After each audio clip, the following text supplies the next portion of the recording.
रात के 2 बजे थे। चारों तरफ सन्नाटा पसरा हुआ था। बस हवा की सरसराहट और दूर कहीं कुत्तों के भौंकने की आवाज आ रही थी।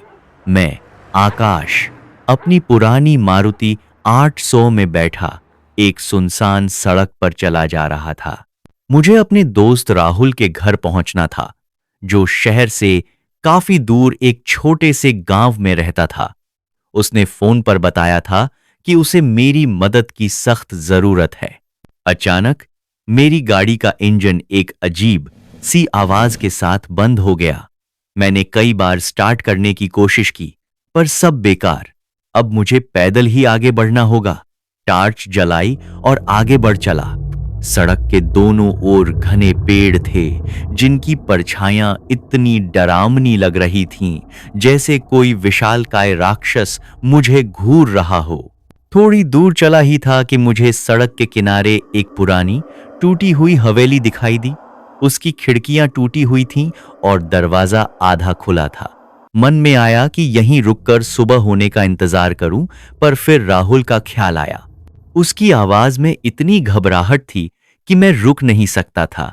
तभी मुझे हवेली के अंदर से एक हल्की सी रोशनी दिखी, जैसे कोई दीपक जल रहा हो। मैंने सोचा शायद कोई और भी वहां फंसा हो।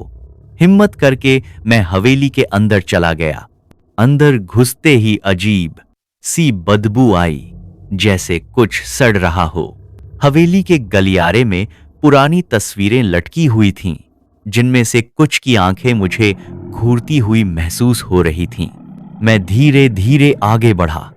रोशनी एक कमरे से आ रही थी। मैंने झांक कर देखा। कमरे के बीच में एक पुरानी मेज थी, जिस पर एक दिया जल रहा था। दी की रोशनी में मैंने देखा कि जमीन पर कुछ अजीब से निशान बने हुए थे। तभी मेरी नजर एक पुरानी डायरी पर पड़ी, जो मेज पर ही रखी थी। मैंने उसे उठाया और पन्ने पलटने लगा। डायरी में किसी ने खून से कुछ लिखा था, जो भी यहां आएगा वो कभी वापस नहीं जाएगा। मेरी रूह कांप गई। मैंने तुरंत डायरी बंद कर दी। तभी मुझे अपने पीछे किसी के होने का एहसास हुआ। मैंने पलट कर देखा। कमरे के कोने में एक साया खड़ा था। वह धीरे धीरे मेरी तरफ बढ़ने लगा। उसकी आंखें लाल थीं और चेहरे पर एक डरावनी मुस्कान थी। मैं चीखना चाहता था, पर मेरी आवाज गले में ही फंस गई। मैं पीछे मुड़ा और जितनी तेज भाग सकता था, भागा। हवेली के बाहर आकर मैंने एक बार भी पीछे मुड़कर नहीं देखा। सड़क पर दौड़ते हुए मुझे राहुल का घर दिखाई दिया। मैं हांफते हुए उसके दरवाजे पर पहुंचा और जोर जोर से दरवाजा खटखटाने लगा। राहुल ने दरवाजा खोला। वह मुझे देखकर हैरान था। क्या हुआ आकाश, तुम इतने डरे हुए क्यों हो? उसने पूछा। मैंने उसे सारी बात बताई। राहुल मेरी बात सुनकर शांत रहा और फिर उसने कहा, आकाश, तुम गलत रास्ते पर आ गए थे। वो हवेली वो कई सालों से खाली पड़ी है और उसमें कोई रहता भी नहीं है। मुझे कुछ समझ नहीं आया। अगर हवेली खाली है तो मैंने जो देखा वो क्या था? राहुल की बात सुनकर मुझे थोड़ा अजीब लगा। उसका चेहरा एकदम शांत था और उसकी आंखों में एक अजीब सी चमक थी। मैंने पूछा, राहुल, तुम मुझे मदद के लिए बुला रहे थे? क्या हुआ था?